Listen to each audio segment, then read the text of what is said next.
Estamos de regreso, el maestro Jesús Bata, bienvenido. Feliz año, Jesús. Feliz año. Un gusto tenerte aquí como siempre. Sí. ¿Cómo terminaste 2013? Bien, ya por lo menos ya ese maldito ya se acabó, ahora empiezan nuevas perspectivas. Me gustó del año pasado que perdió el América y qué bueno que ganó el León. Ya una maldición menos en... ¿Tendrá efectos económicos eso? Pues nada, pero independientemente, bueno, cayeron las acciones de Televisa. Subieron las de Telmex probablemente. Subieron las de Telmex, pero bueno. ¿Y cómo nos pinta 2014? Pues quién sabe, pues bueno. Ya tenemos reformas. Bueno, a ver.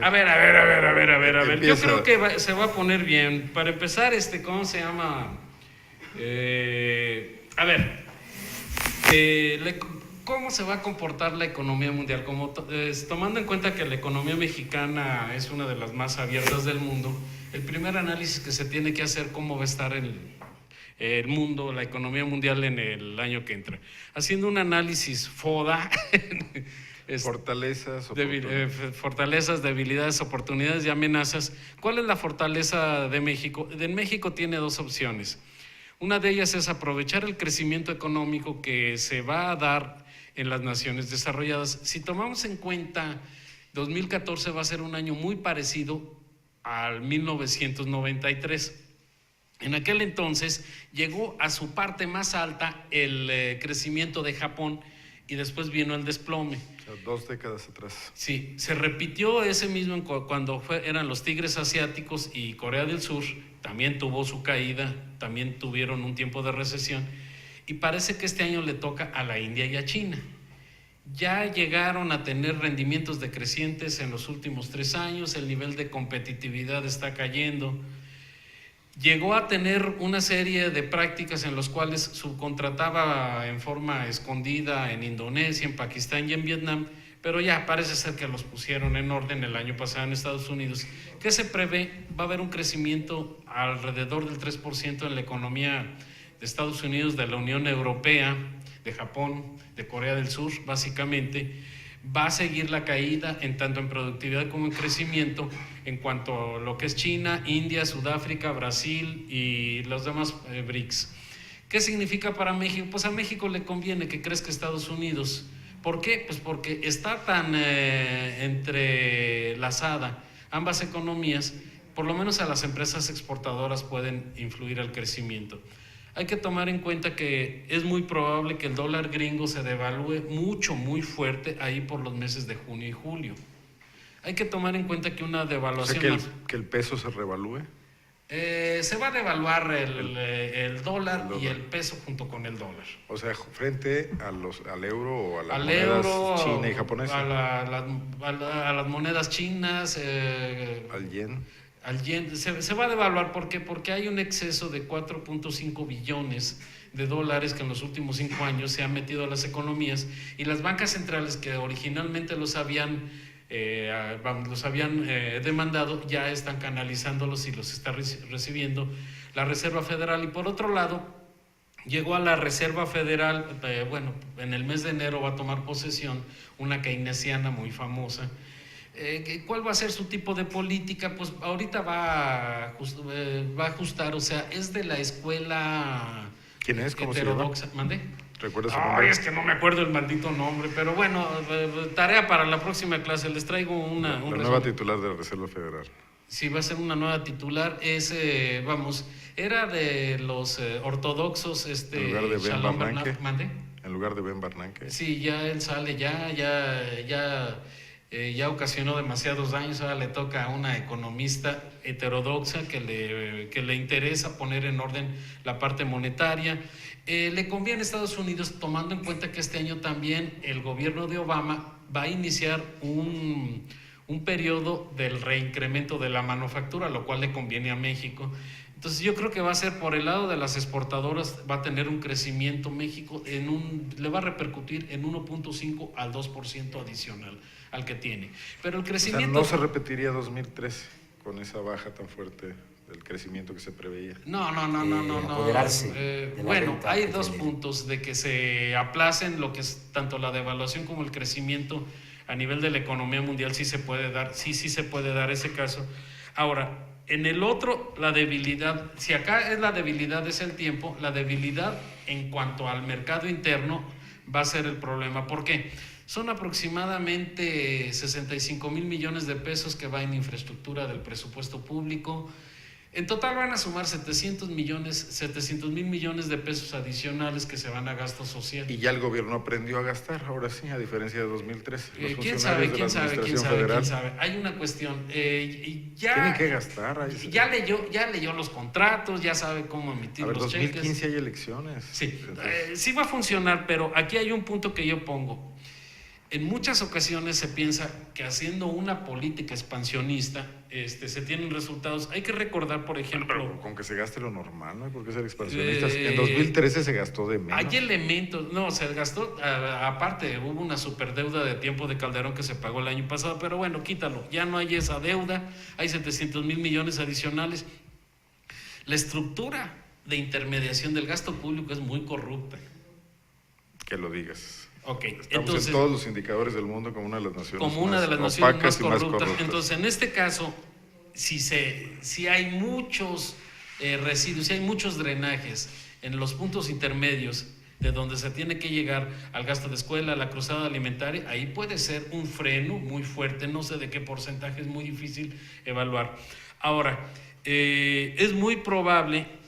se derogó en toda la bola de reformas que había, se derogó por medio de un decreto, otro decreto que había emitido Calderón, por medio del cual todo tipo del gasto público que se hiciera se iba a entrar en competencia con cualquier empresa de todo el mundo. Ahorita el nuevo decreto, y se me hace una de las medidas más atinadas de Peña Nieto, es primero entran empresas mexicanas y ya que se frene toda la demanda, vamos, si no se satisface la demanda, la oferta puede venir de empresas extranjeras. En venta de servicios al gobierno y de bienes. Venta de servicios, venta de productos, sobre todo agrícolas, de ropa, de zapato, todo ese tipo de productos que entran en la cruzada contra el hambre. Los primeros van a ser empresas mexicanas y solo en caso de que ya no se inscriban empresas mexicanas entran en concurso empresas extranjeras. O sea, va a haber un proteccionismo. Bendito sea Dios, ya llegó de nuevo. Lo que pasa es que es de una manera muy inteligente. Lo que pasa es que tanto Calderón como Fox como Zedillo eran bastante fanáticos del libre comercio y nomás lograron estropearnos la economía. Mira, en última instancia, ¿para qué les pagamos al presidente y a toda la bola de achichincles? Pues para que fomenten empleos en México, no en China. Entonces, tomando en cuenta todo ese panorama, ¿tú crees que 2014 es un año donde puede crecer? No, yo como digo, las debilidades y las amenazas es el exceso de corrupción y el retraso en los índices de crecimiento de Estados Unidos. Toma en cuenta una cuestión, ¿cómo estaba en 1992 Estados Unidos? Estaba en una situación mucho más extrema que ahora. Los japoneses eran tan odiosos que querían hacer del estado de Hawái y del estado de California un estado binacional. ¿Qué fue lo que hizo? Pues empezaron a poner orden el señor Clinton. ¿Qué fue lo primero que hizo? Les recetó una devaluación del 80% y la mayor parte de las reservas las tenían en dólar. Era genial. Algún día me gustaría platicar de... Cuando dijo, es la economía, estúpido. No, esa fue cuando fue la campaña. Elección, ¿no? Tenía Joseph Stiglitz, es un economista que fue el que le diseñó toda la estrategia. Premio Nobel. Le tronó vía devaluación, generalmente los valores de las empresas era porque revaluaban. La embajada de México en Japón tenía 1,200 metros cuadrados, el puro terreno valía $1,200 millones en 1992. ¿Qué fue lo que pasó?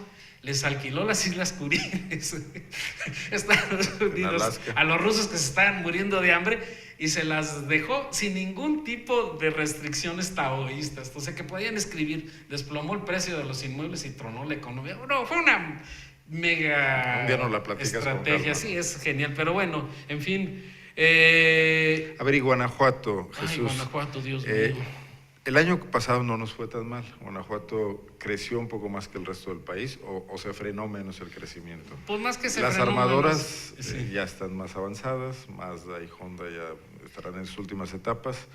¿Cómo nos ¿Qué foda se puede hacer en Guanajuato? ¿Qué Pues fortalezas aquí va a y ser qué un debilidades análisis tenemos? joda porque nos va a ir. Va a haber mucho dinero, León va a tener mucho ¿Y dinero. eso Tiene el qué? préstamo ¿Y eso que consiguió qué? Bárbara y tiene además Ay, pues, mucho dinero que maldito le va a mandar Peña híjole, Nieto. ni siquiera para... No va a Malditos permearse eso a la panistas. población.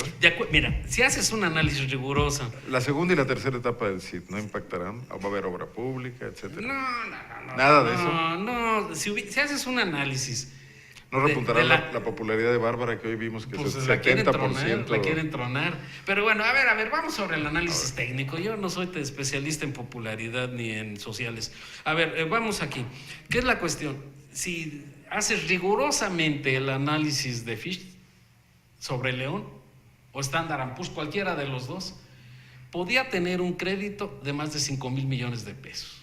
Y las necesidades lo requieren. Pero no sé quién fue el negociador. Y por otro lado, también tenían mala leche los diputados panistas. Pero fácilmente, con esas calificaciones puede tener un crédito el de 5,000 presupuesto millones. anual de León son menos de 4,000 millones de pesos. Pues lo que Un pasa crédito es que ahorita superior a está su presupuesto restringido. anual. Sí, mira, cuando más creció el presupuesto en León fue cuando entró ¿cómo se llama el que entró después de Medina? Eliseo Martínez. Fue Eliseo Martínez. ¿Por qué? Pues porque se dieron las ventajas. Fíjate, antes se asignaba el presupuesto de acuerdo al número de habitantes, pero por los nuevos proyectos y por todo esto, llegó un año a tener más del 40% de todo el presupuesto estatal. Y después se convirtió en vicio. Y ahorita ya, ay, pues ¿a poco crees que quieren que se luzca Doña Perfecta? Pues no. ¿Tendría capacidad el municipio para gastar 5,000 millones? Pues si no tuvo capacidad para negociar 1,500 millones, ay, pues no. Necesita gente más desgraciada allí. Y hay lentitud en la gestión de la obra pública también. Sí, ahora hay una propaganda que no pude hacer el año pasado. Ojalá se hiciera una política más ecológica. Yo propongo que se hagan 22 estaciones donde se renten bicicletas cerca de los lugares donde hay transporte público. Es un comercial, es de la Fundación Ponte las Ruedas. Todos los miércoles nos vemos en el Arco de la Calzada para ir en bicicleta. ¿Por qué? Hace falta tener un poco más de salud. Un poco como el Distrito Federal, bicicletas públicas. Pero ahí es un marcelazo que nomás funciona en Reforma. No, aquí se necesita para todo. Mira, de acuerdo a las tendencias, y va a ser el próximo lunes, para el 2025, ¿cuál va a ser la ciudad más grande del estado de Guanajuato? Una que va a abarcar desde Lagos de Moreno hasta Querétaro, vas a ver, así como van las perspectivas. Todo integrado. No, va a ser un distrito federal así a lo loco. Por lo menos ya Silao, San Francisco, Purísima, Romita. Se le pega a León. Lo que es Salamanca y Irapuato están medios pegados. Ha crecido también, ya absorbió los apaseos y están pegándole a Querétaro. Entonces todavía hay una gran distancia entre Silao e Irapuato. Pero bueno, muy bien, Jesús, como siempre, muy provocador tu análisis. Pues sí, ya. Seguiremos con el tema, yo creo que la semana que entra. La semana que entra, sí, efectivamente vamos a hablar sobre las mismas perspectivas y que Dios nos ayude. Ahora sí que es la mejor forma de solucionar la crisis. Te viste muy bíblico, pero en fin, hasta los economistas apelan a Dios. Pues claro. Gracias a Jesús Bata, como siempre. Déjame ir a estos mensajes.